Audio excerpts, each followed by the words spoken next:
derrière la maison de mon neveu au village, mon grand-neveu, parce que moi je suis du rang des pères, mais le père qui est né derrière. Donc j'ai des neveux qui sont même mes aînés de loin, mais qui sont pourtant mes neveux. Donc, derrière la maison d'un neveu au village, on trouve sa mère qui vient de sortir. Sa mère, qui est ma cousine, sort. Il trouve un petit enfant de 2 ans qui est en train de caresser la vipère sur son dos. Il joue avec la vipère. La vipère est posée. L'enfant est assis, en train de caresser la vipère sur le dos. Quand elle arrive, c'est elle qui crie. Scandale. Pourquoi elle crie scandale? Pourquoi elle crie?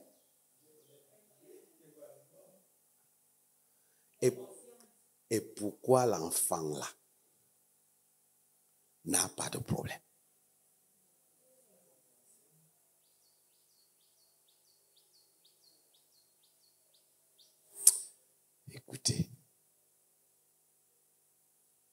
Écoutez-moi.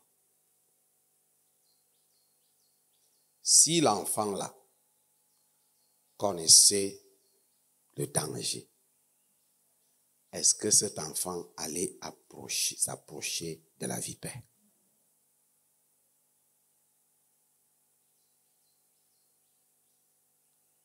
Si un seul instant, un homme connaît que le péché est plus grave que la vipère, l'homme ne peut pas accepter péché une fois.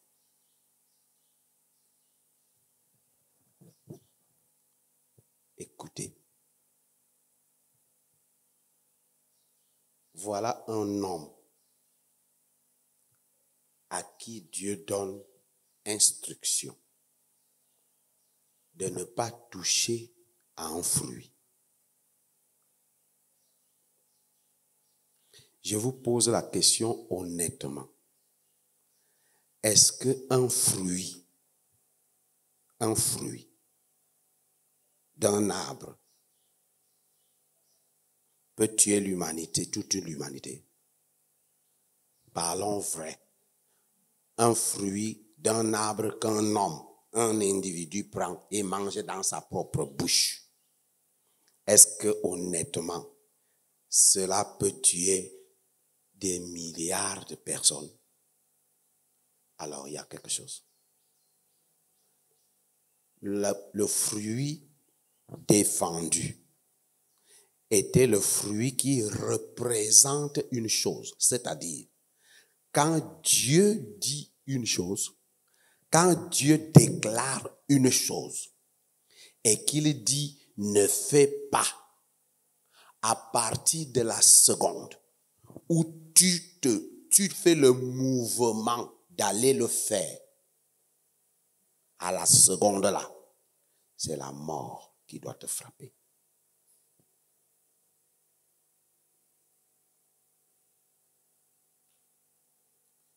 Si Adam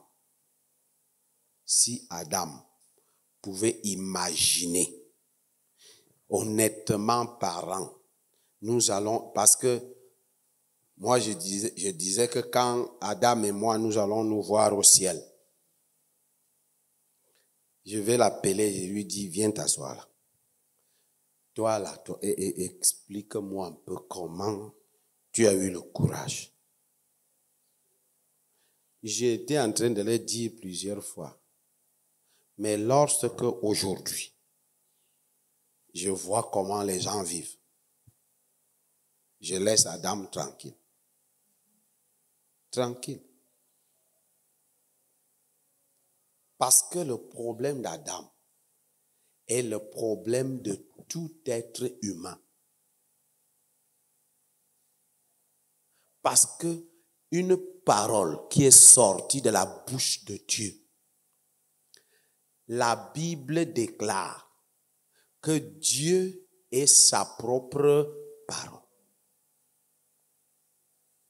Cela signifie que ce qui est sorti, que ça soit en bien, que ça soit en mal, c'est Dieu qui est sorti. Quand il dit « ne touche pas à cette table », cette parole signifie Dieu vient de sortir et mettre la table dans l'interdit. Il est sur cette table. Dieu qui est sorti de la bouche de Dieu est sur cette table. Du moment où moi, je viens toucher, je suis en train de faire tomber Dieu à terre. Je suis en train, il m'a dit ne touche pas. Mais moi, j'ai le courage d'aller contre lui. C'est comme si je me lève pour dire à Dieu, ce que tu dis que tu es là, moi je vais voir ça ici. Est-ce que vous savez que si Adam pouvait imaginer un seul instant que des milliards de personnes sortiront de son sein et que ces milliards de personnes, à cause du fait que Dieu a dit n'avance pas ta main et il a avancé sa main, si Adam pouvait imaginer, il n'allait pas avancer sa main. Est-ce qu'on est au moins d'accord là-dessus? Je vous connais, vous êtes là. Qui est-ce qui ont des enfants? Lève un peu ta main. Voilà, tout le monde. Vous avez des enfants. Je vous pose la question.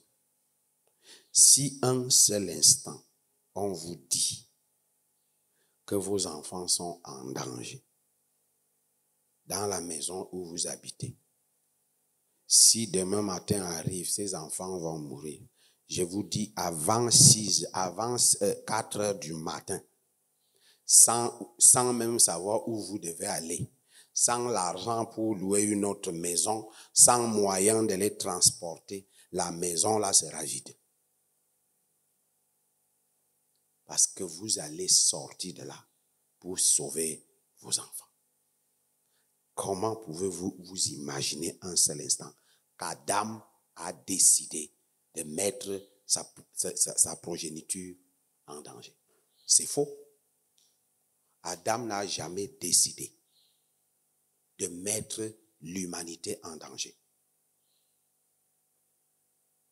Parce que nous devons éviter des théories qui nous bloquent notre avancée pour mieux connaître qui est Dieu.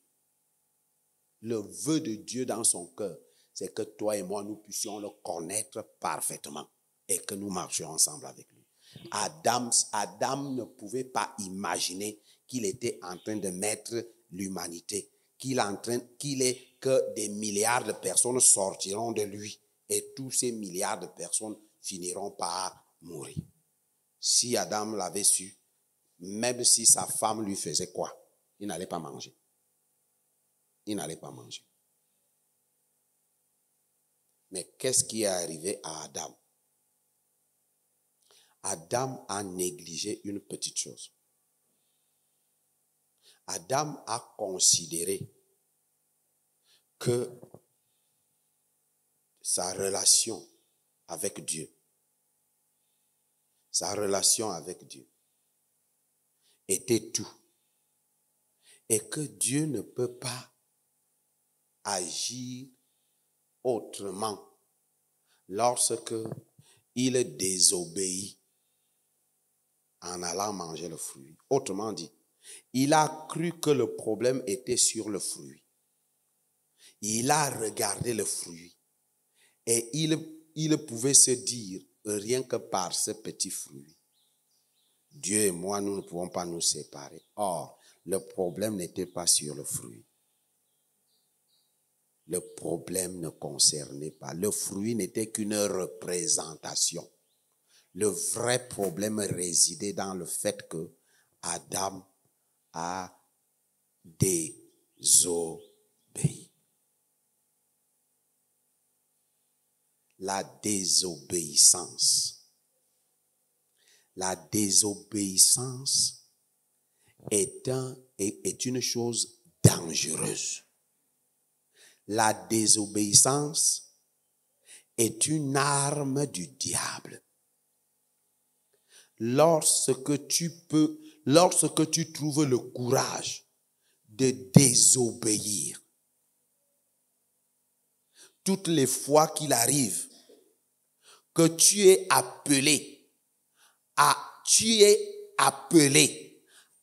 obéir et que tu n'obéis pas, regarde-toi à cette seconde comme un instrument que le diable est en train d'utiliser.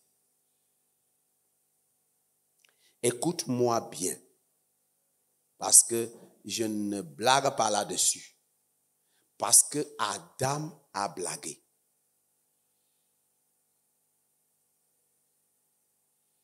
Toutes les fois que tu vas te retrouver devant une désobéissance. Qu'est-ce que c'est que la désobéissance? Je vais vous amener dans une autre dimension de l'obéissance. Et je puise cela dans la révélation de la parole. L'obéissance, pour moi, je trouve que en dehors du fait que c'est l'acte d'exécuter, mais il y a quelqu'un qui a dit une chose qui approche un peu ce que j'ai envie de dire. C'est ce qu'il a dit tout à l'heure. Le fait d'abord d'accepter.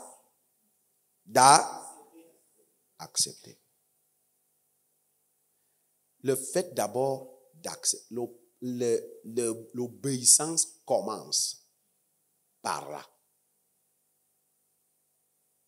L'obéissance commence par l'acceptation, c'est-à-dire, au-delà même de l'acceptation, il y a un phénomène qui se fait, c'est que l'homme, tu épouses la chose qui t'est donnée et tu t'appropries de ça. Et à partir de ce moment, tu acceptes exécuter l'instruction ou l'ordre qui t'est donné. Il y a une liaison, il y a une connexion entre l'instruction ou l'ordre ou un conseil, entre ça et toi. Il y a une certaine dimension qui fait, et je vous le dis pourquoi. Lorsque Dieu arrive après que Adam ait déjà péché, Adam lui dit que je suis allé me cacher parce que je suis nu. Quelle est la question de Dieu? Dieu lui pose la question. Qui t'a dit que tu es nu? Qu'est-ce que ça veut dire? Adam et l'instruction de Dieu avaient une chose en commun. C'est-à-dire, Adam est venu de Dieu. Il est issu de Dieu. Et ce que Dieu lui dit est issu de Dieu. Donc les deux ont une certaine communion. Et les deux sont ensemble en train d'évoluer. Ce qui crée l'harmonie entre les deux choses. Adam et l'instruction de Dieu. Il lui dit, tu ne mangeras pas de ce fruit. Parce que le jour où tu en mangeras, certainement, tu vas mourir. L'instruction, l'ordre de Dieu. L'ordre de Dieu, c'est-à-dire ce dont Dieu donne l'ordre, a une connexion avec Adam. C'est comme si Adam, en prenant le fruit, il est en train d'enlever quelque chose en lui-même. C'est-à-dire, l'instruction est sortie de la bouche de qui? La parole de Dieu, c'est Dieu. Autrement dit, ce que Dieu vient de donner là, vient de lui-même. Et cela signifie que cela est Dieu. Du moment où tu vas enfreindre à cette loi, ça veut dire que tu as écarté Dieu de toi. Or, Adam est venu de Dieu. L'instruction vient de qui? De Dieu. C'est-à-dire les deux sont unis en Dieu. Lorsque un a déjà quitté, l'autre reste comment? Vide. C'est pourquoi Romains chapitre 3, verset 23, dit quoi? Tous ont péché et sont quoi? Privés de la gloire de Dieu.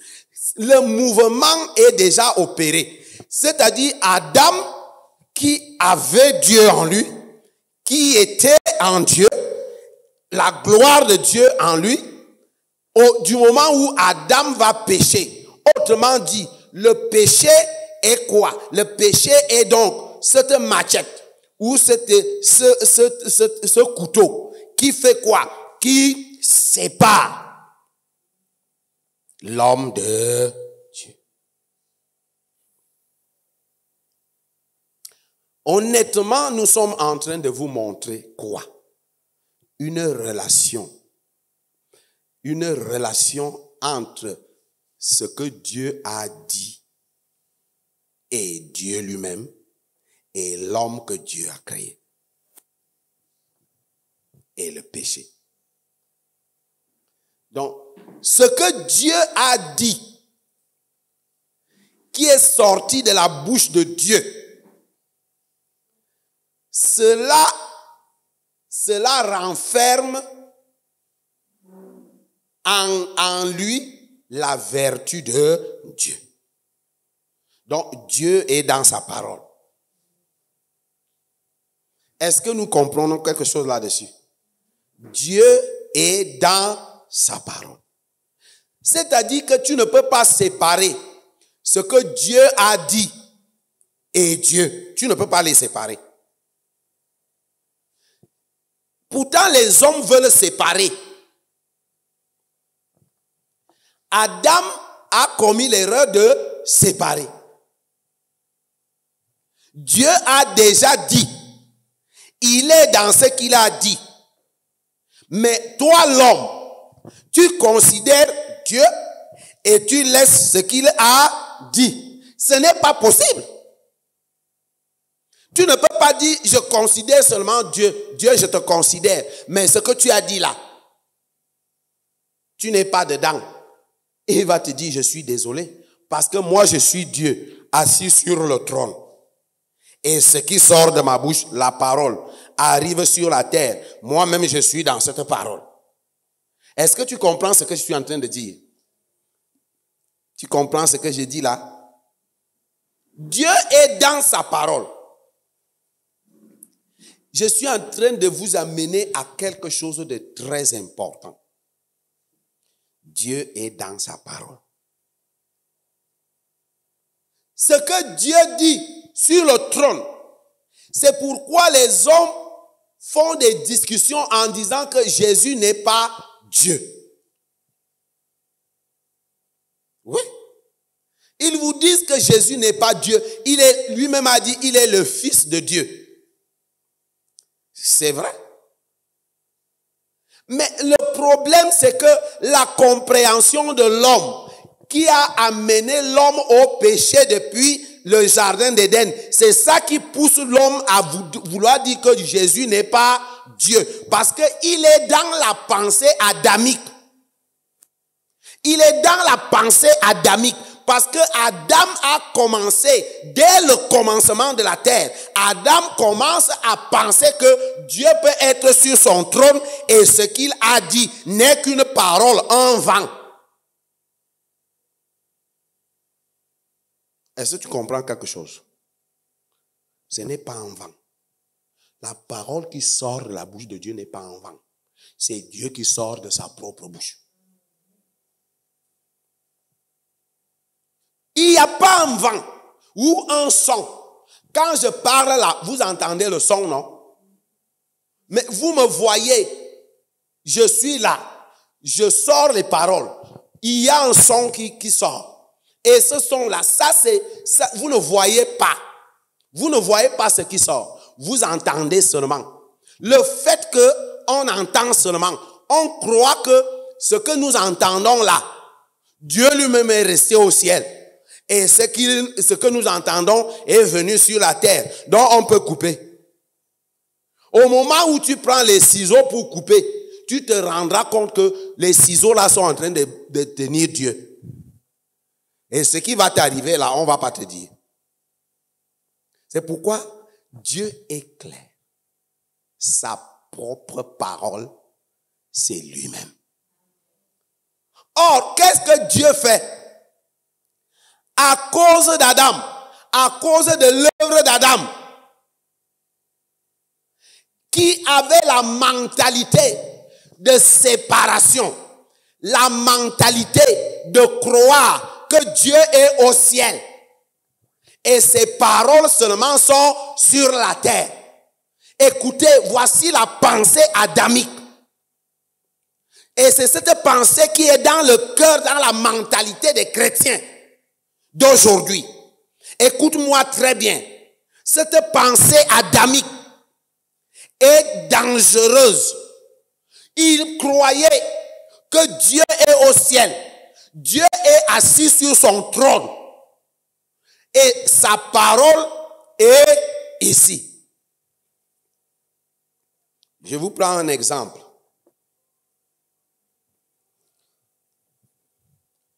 Le frère dit est au village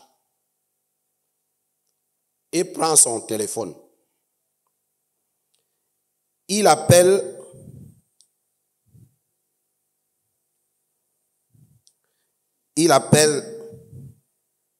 à la maison. Quelqu'un reçoit. Allô? Qui est au téléphone là? Et dit, c'est moi Junior.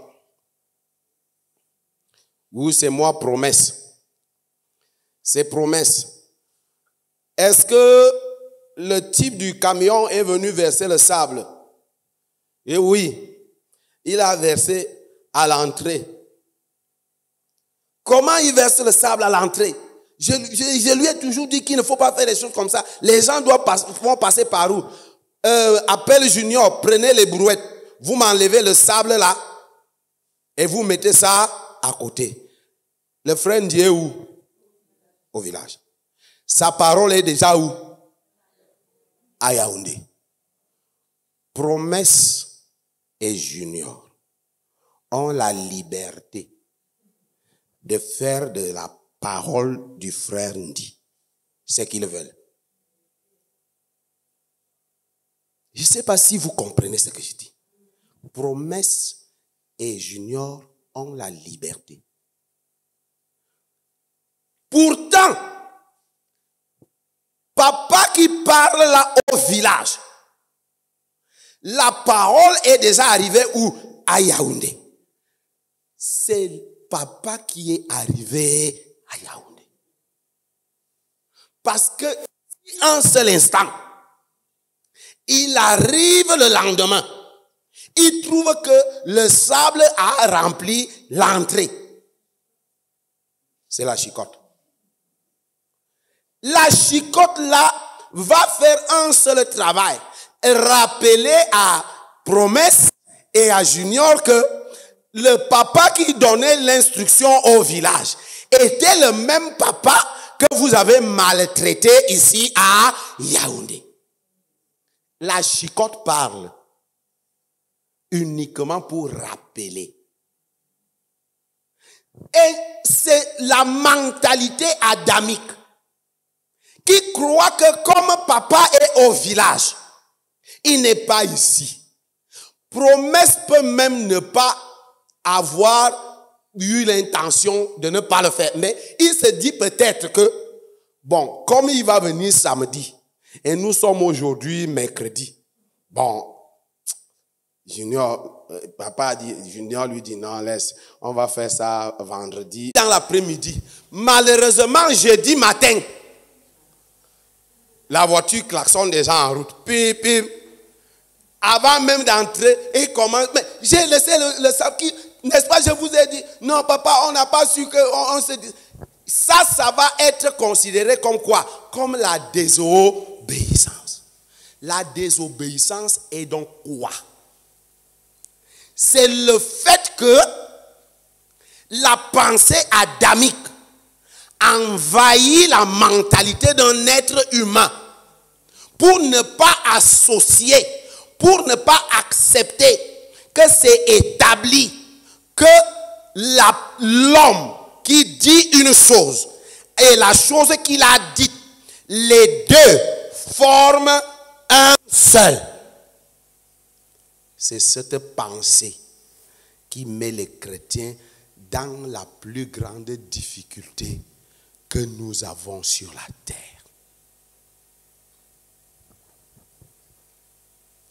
Écoutez-moi, toute la gloire du christianisme, je vous en prie, écoutez bien ce que je vais vous dire là.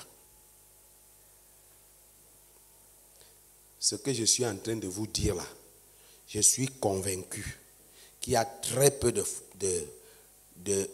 personnes qui peuvent avoir la grâce de vous dire ça. Parce que ce n'est pas la grâce que moi je vous le dis. Ce n'est pas que je connais.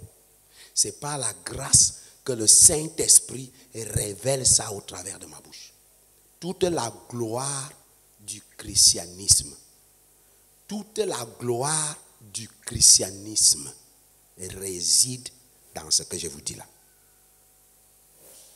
Dès que la vie chrétienne, dès que le christianisme s'éloigne de cette pensée, c'est fini.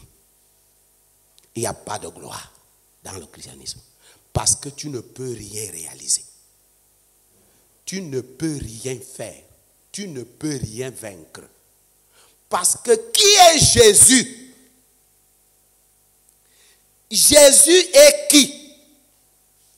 Jésus est donc Papa Ndi au village. Enlevez-moi le sable qui est posé sur, à l'entrée. Prenez ce sable, mettez ça à côté. Lui, il est où? Au village. Mais la parole est où? À Yaoundé. Cette parole, Papa Ndi fait de cette parole qui est à Yaoundé un être vivant. Qui est Jésus? Je vous reprends l'exemple. Tout à l'heure, je vous ai dit, Papa Ndi est au village. Il vient d'envoyer sa parole où? À Yaoundé. Junior et Promesse sont prennent les brouettes. Prenons le cas positif. Ils prennent les brouettes. Promesse dit, Junior, papa vient de me dire. Le dire là est comme une naissance. C'est comme une création. C'est ce dire qui s'en va chercher la lumière quand les ténèbres étaient sur la terre. Est-ce que je parle à quelqu'un? C'est le dire qui se lève, qui prend la lumière. Et le dire établit la lumière. Mais papa est où? Il est au village. Junior et Promesse sont en train de prendre rapidement des brouettes. Ils sont en train de travailler. Est-ce que Papa Ndi est là? Physiquement, non. Mais il est là par sa parole. Et l'exécution est en train de se faire parce que il y a Papa Ndi parole. Papa Ndi parole vient d'être là. Alors, Junior et Promesse sont sous les ordres de Papa Ndi parole. Le sable quitte de là où il était posé. Le sable va se retrouver en train de quitter là où il était versé pour être versé ailleurs. Qu'est-ce qui a provoqué le mouvement du sable de l'entrée vers le coin du camp? C'est Papa Ndi parole. Toute la foi chrétienne est remplie de gloire dans cette image que je viens de vous faire.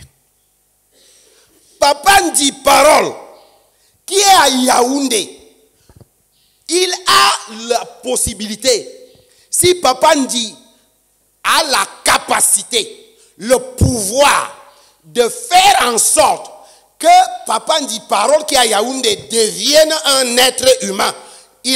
La parole devient quoi? Un être humain. C'est cette parole qui quitte du trône de Dieu et descend sur la terre de la bouche d'abord de la bouche d'un journaliste qu'on appelle Esaïe, le prophète. Esaïe dit, un enfant nous est né. Esaïe dit, une vierge enfantera. Esaïe dit, cet enfant, on lui donnera le nom de allez lire les textes là. Ça veut dire que vous n'avez pas révisé. Papa bon Dieu est assis où? Le journaliste qui s'appelle Esaïe est en train de recevoir ce qui vient du trône. Papa bon Dieu vient de descendre sur la terre par sa... C'est-à-dire, Papa bon Dieu parole vient d'arriver sur la terre. L'ange arrive devant une vierge. Il dit à la vierge, tu as reçu une grâce. Parce que tu vas devenir enceinte. Et un enfant va naître de toi. Qu'est-ce qui est en train de dire ça à Marie? C'est Papa bon Dieu parole. Et Papa bon Dieu parole vient d'entrer dans le sein d'une femme. Papa bon Dieu parole. Papa bon Dieu parole vient d'entrer dans le sein. Parce qu'il est Dieu, il n'est pas un homme. Pourquoi voulez-vous le comparer à un homme? Pourquoi voulez-vous qu'il fasse des choses limitées? Parce que Papa Ndi, qui est au village, n'a pas la capacité de rendre sa parole un être physique. Mais Papa bon Dieu, lui, il a la capacité de faire de sa parole qui est arrivée sur la terre. Il peut faire de cette parole un être vivant. Il a ce pouvoir. Pourquoi vous ne croyez pas? Pourquoi n'allez-vous pas croire que l'enfant qui est sorti du sein là, c'est Papa bon Dieu parole?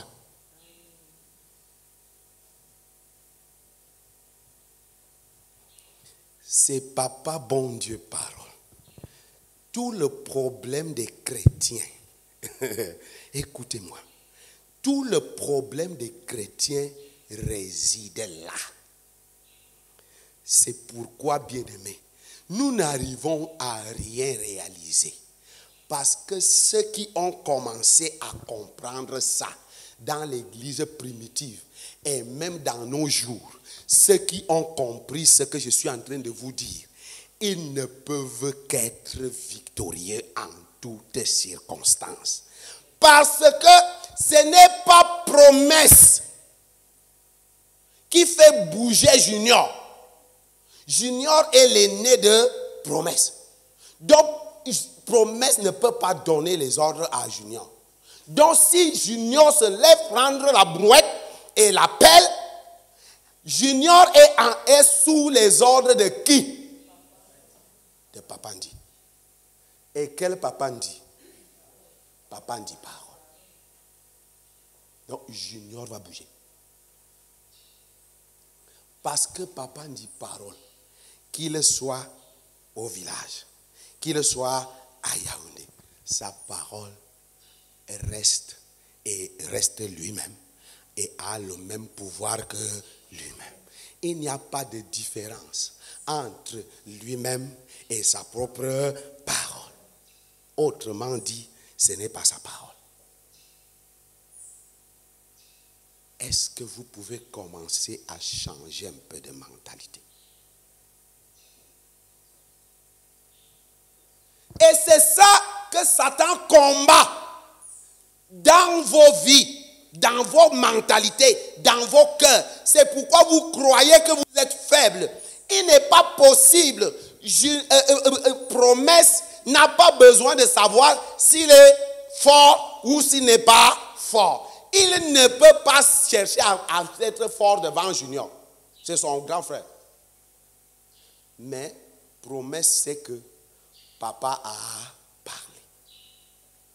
Et à cause de papa a parlé, Junior est obligé de faire quoi? De se lever. Écoutez-moi bien. La mentalité que le diable a mis en vous, c'est pourquoi vous croyez que être chrétien veut dire que Dieu vient injecter avec la seringue. Il injecte avec la seringue un pouvoir en toi.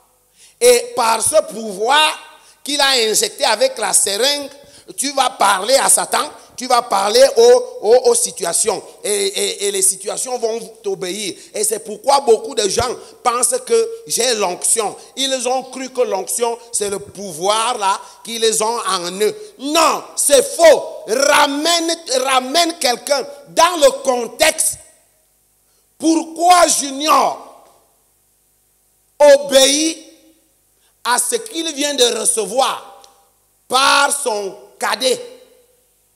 Parce que ce n'est pas le cadet qui a dit. Le cadet, promesse, vient devant son grand frère, portant en lui, papa dit parole. Est-ce que quelqu'un me suit? Est-ce que je suis un peu cohérent? Un chrétien porte en lui, papa bon Dieu parole. Parce que papa bon Dieu parole, lui-même est sa propre parole. Et sa propre parole-là arrive dans le sein d'une femme et devient un enfant. La parole de papa bon Dieu entre dans le sein d'une femme et devient un être. Quand l'enfant là va naître, quand l'enfant qui est entré là va naître, il est qui? Papa bon Dieu, parole, vient de sortir du sein d'une vierge. C'est papa bon Dieu, parole. Vous ne pouvez pas changer. Que vous soyez d'accord, que vous ne soyez pas d'accord. On ne demande pas votre avis. On vous dit seulement que c'est comme ça. Papa bon Dieu, parole, vient de sortir du sein d'une femme. Et c'est pourquoi les ignorants de ce monde disent que Jésus n'est pas Dieu. Papa bon Dieu a décidé que le papa bon Dieu parole qui va sortir du sein d'une vierge, vous allez lui donner un nom.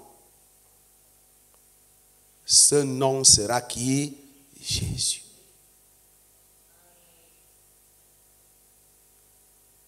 Il n'a même pas dit ce nom à Marie, la Vierge. Ésaïe non plus ne connaissait pas ce nom. Ésaïe connaissait tous les autres noms. Pourquoi il a laissé que Ésaïe connaisse tous les autres noms? Lisons un peu Ésaïe 9, essayons de voir. Ésaïe chapitre 9 à partir du verset 6.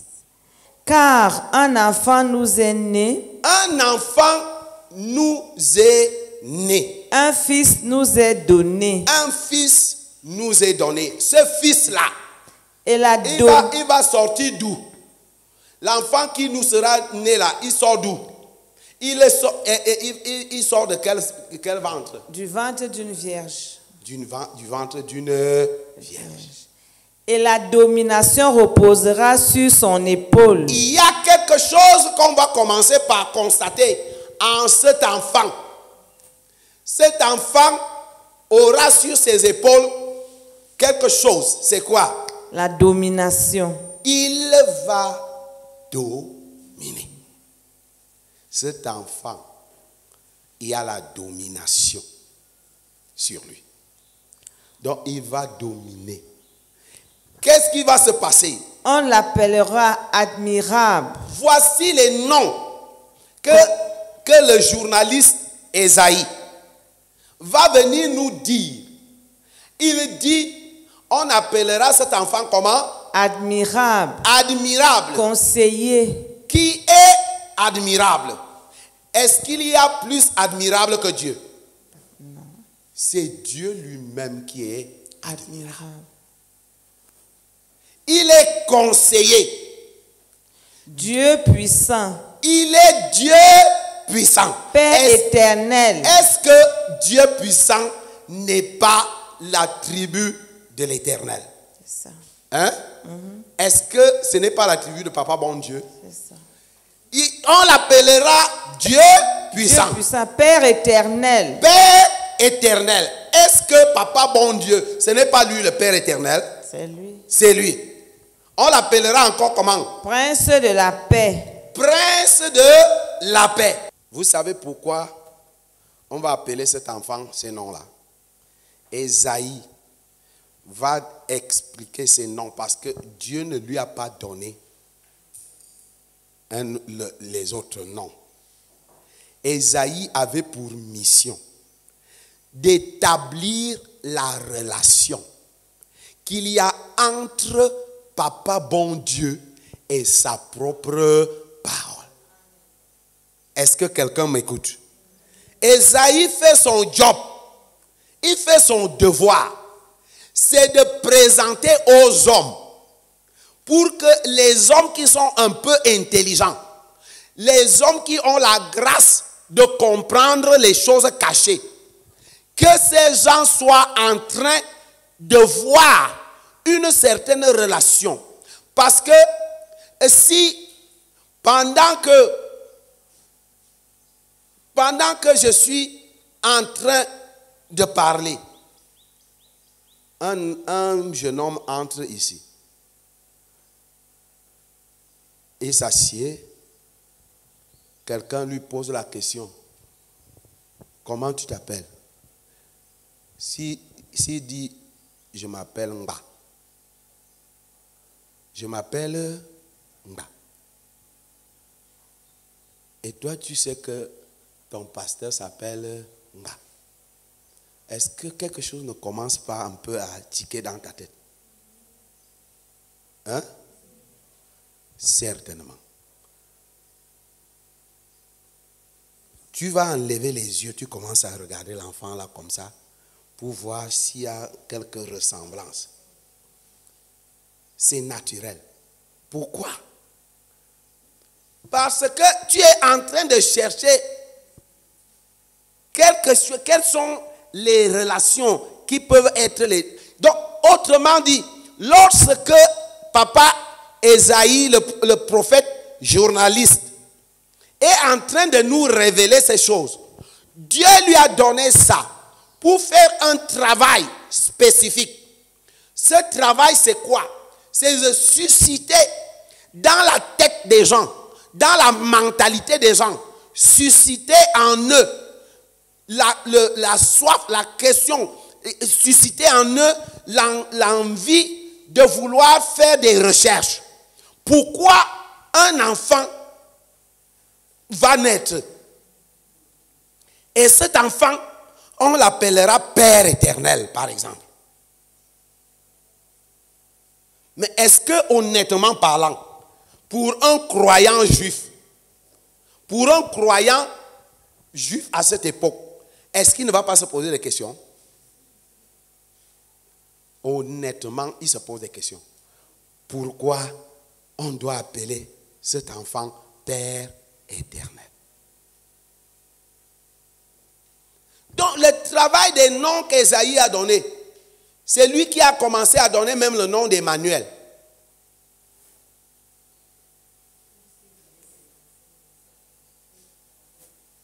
Emmanuel, Dieu avec nous.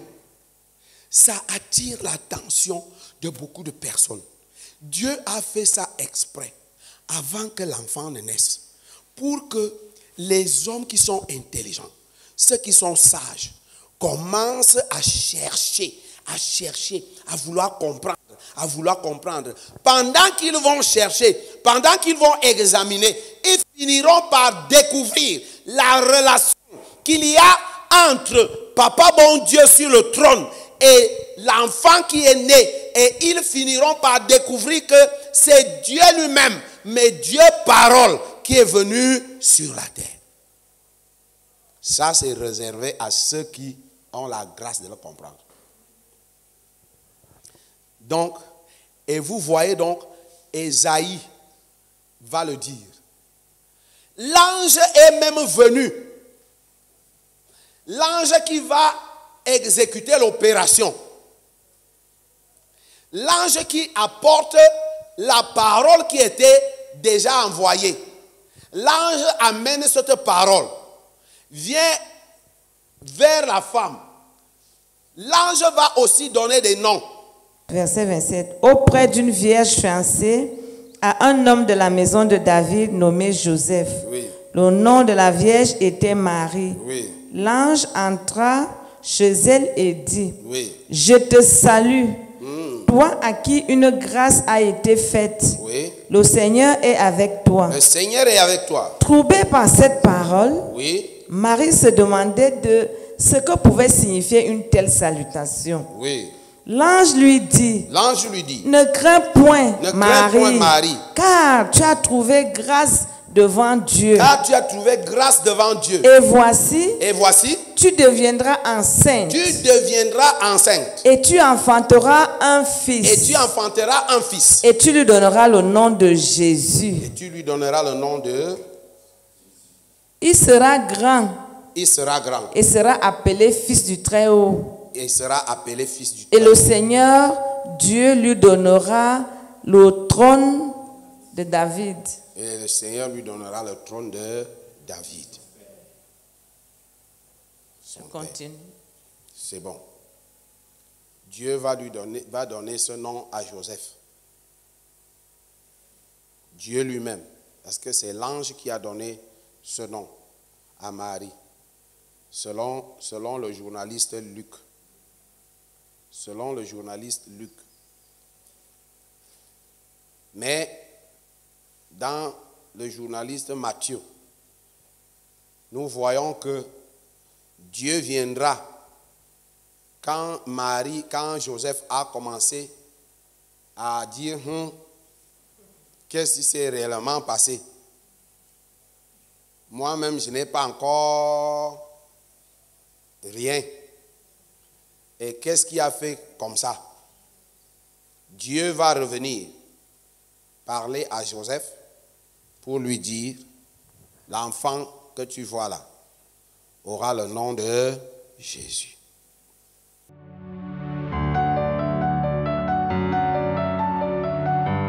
Ce message vous a été proposé par le Centre évangélique de louange et d'adoration, vous souhaitez contacter l'homme de Dieu, le pasteur 11, appelez le secrétariat au 694 14 86 36. Soyez richement bénis en Jésus-Christ.